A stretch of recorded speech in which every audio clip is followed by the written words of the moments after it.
Go live अथक प्रयत्नाचे प्रणिते बोलू नका त्याला doctor Babasaheb Ambedkar. Yes yes yes हे आहे डॉक्टर बाबासाहेब आंबेडकरांचं आंतरराष्ट्रीय स्मारकाचं आज बुटाची स्थापना होती. बूट आणला होता. तर आपल्यासोबत सरसेनानी आनंदराजे आंबेडकर साहेब आहेत, त्यांच्याकडून जाणून घ्या. सर जय भीम. जय भीम आणि सर्व आंबेडकरी जनतेला क्रांतिकारक जय भीम. आणि आज या इथं बाबासाहेब आंबेडकरांचं हे स्मारक तर जवळपास 80-85% तयार झालेलं आहे. म्हणून त्याचा महत्वाचा म्हणजे 100 फुटाचा चबुतरा आणि त्याच्यावरती 350 फुटाचा बाबासाहेबांचा प्रचंड असा पुतळा हा इथं बसणार आहे.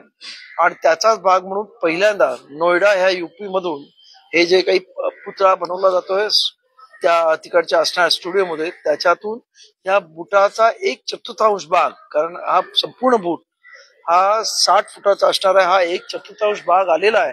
त्याचंच वजन 2.5 टन आहे.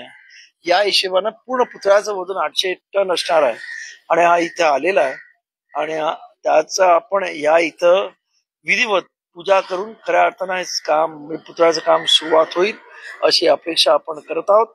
आणि आंबेडकरी जनतेला लवकरात लवकर हे बाबासाहेब आंबेडकरांचं न भूतो न भविष्यती असणारं हे स्मारक या जनतेला मिळाल्याशिवाय राहत नाही असं म्हणायचं. मटेरियल कोणतं वापरलंय या इथे हे जे काही मटेरियल आहे याच्यामध्ये म्हणजे अष्टधातू याला म्हटलं जातं, अशा पद्धतीचं हे मटेरियल आहे. आणि आज हा आल्यानंतर याच्यावरती नंतर पॉलिश सुद्धा होणार आहे. 8 mm जाडीचा पत्रा आहे. म्हणजे आपण पाहू शकता पाठीमागे जाऊन प्रचंड जाड असा पत्रा आहे. आणि आतमध्ये फॅब्रिकेशन होणार आहे. आणि त्याच्यामध्ये 2 लिफ्ट बसणार आहेत पुतळ्याच्या आतमधून. त्याची साफ म्हणजे एवढं मूळचं पुतळ्याचं रिपेअरिंग आणि इतर काही करायचं असेल तर अशा पद्धतीचा अवाढव्य पुतळा इथे जगामधला बाबासाहेबांचा सर्वात उंच पुतळा या इथे बनत आहे असं मी म्हणतो. सर, आपण भूमिका घेतल्यानंतर दर महिने आपण पाहणी करता या गोष्टीची, त्यामुळे सरकारने वेग घेतलेला आहे. याच्याकडे कसं पाहता आणि किती वेळात काम होईल सर? आता मला वाटतं की आता सरकारने सुद्धा वेगानं काम सुरुवात केलं आहे. पुतळ्याचं पण काम आता सुरुवात झालेलं आहे. जवळ स्ट्रक्चर म्हणजे 90% पूर्ण झालं असं म्हटलं तर वावगं ठरणार नाही. आता हे पुतळ्याचंच काम आहे आणि ते नक्की आहे लवकरात लवकर होईल अशी मला अपेक्षा आहे. धन्यवाद.